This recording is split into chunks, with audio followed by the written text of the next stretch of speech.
January 15 is marked as the Armed Forces Remembrance and Celebration Day, a day set aside to celebrate fallen heroes who died in the line of duty, as well as those who are still in service.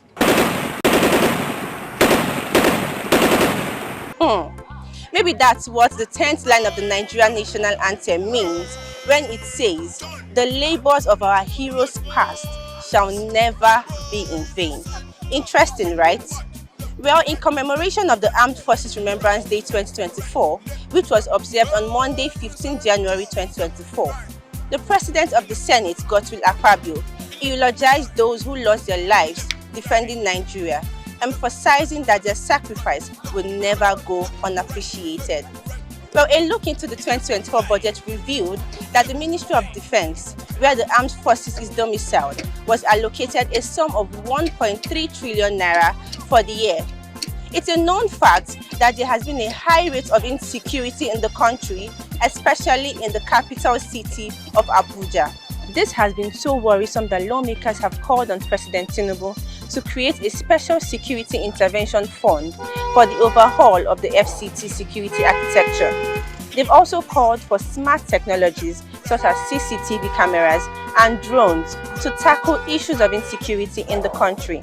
On today's episode of our Street Parliament series, I will be taking a different dive to discuss how lawmakers at the National Assembly can step in to assist the armed forces to effectively tackle insecurity in the country.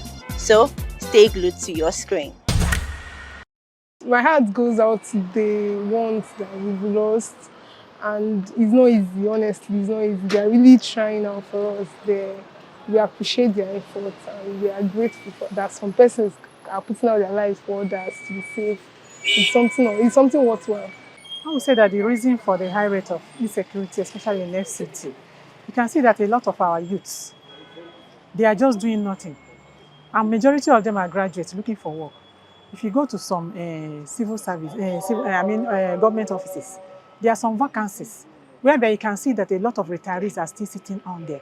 They're supposed to give way to allow the young ones to occupy the seats because they have a lot of wisdom in them for them to do what used to make sure that the government move forward. Seriously, what I observe is much like now all this the tenure of Tinubu, he's really trying like all these security things. They are really doing well. All the soldiers, the police, all these police force, they are trying well. So my advice is if they can just encourage them by no, there are a lot of ways that you can encourage somebody to work hard. Government has to be serious about it. Has to be serious. Why are we bragging just some few months ago that we are capable, that we have the security, manpower, and that we have all the weapons to go and even fight Niger Republic to stabilize the economic political situation? If we have that power, why just common bandit, pig bandit in the forest? They are destroying lives and property continually. Nigeria is about 200 million people. If there is a current census now, I'm sure it will be about 260, 280, thereabout. So our growth as a nation does not tally with our development. And as such, there is always a loophole for things like this to happen. So what the federal government can do is to create an enabling environment. You don't exactly need to do a massive investment. You can create a PPP with countries that are thriving. Security issue is a big challenge.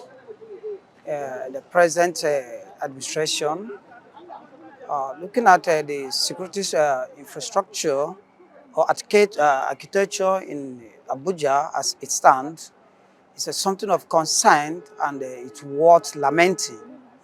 Why properties and lives are going every day and people are being adopted and for ransom. Why we have an increase in insecurity is very simple.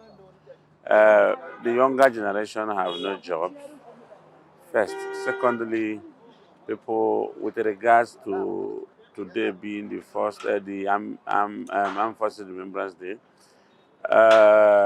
government have not been fair to our heroes because so many of our Soldiers have lost their life, they have family, they have children, and the children are not properly taken care of. Situation where a military personnel or a security personnel lost his life. It depends on the person on seat. Money, you know what it is. So for the person to in charge, for them to manage it, they have to look into and see which of the areas are more important. If you look at everywhere, even in business, there's no money.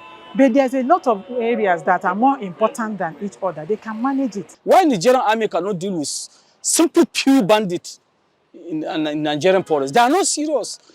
The government will not be afraid of the armies. It has to stand on its spot and give them as an order, as an assignment, some pew that if they fail, it's court-martial, simple and short. Or they will be dismissed without any good entitlement. I'm telling you, this is the only way now. If you put 1.3 trillion, right? If you put it into dollar, it's not really much. If you put it into dollar valuation, it's not really much. And there is no amount of money that is enough for security. If it can be more, fine. But most importantly for security, we want to see the security agencies, take charge of these resources. We don't want those you send to man up places are short of materials to defend us. You get, while some of them buy houses in Gusapi and whatever. There's no amount of money that can be allocated for security that can be enough. But there are available resources. If well managed, at least we can have a fair and a reliable security, if not politicized. At times, these monies are just pronounced, but they are not given out. Sometimes, when given out, they have people take their share. Before the money, the funds gets to the organization, half of the money have been shared out within the politicians. I don't think so because, but we all know what's going on in the country. Budget is just maybe to make some feel excited. Even those ministries that have robust budgets, you don't see anything happen in those ministries. Those money are being diverted. You know, a lot of them, the problem we are having majorly is that because people are not going there in order to actualize what they have in end. They have what? Another personal mindset, what they will eat, what they will put in their pocket. If actually they go there to do what? To carry out the work that they're supposed to do, you can see that they can do a lot. When I say the government, I'm talking of the executive, the legislature, and even the judiciary.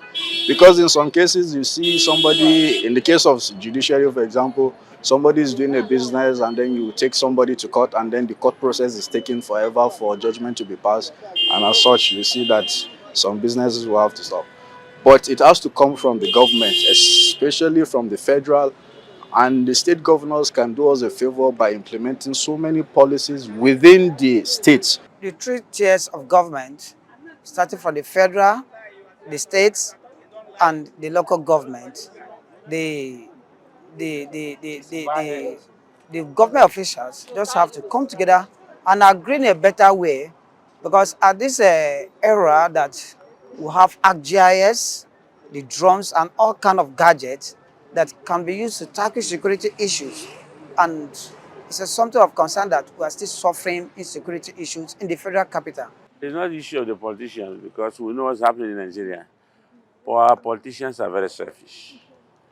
They're only after their personal security and their personal purse.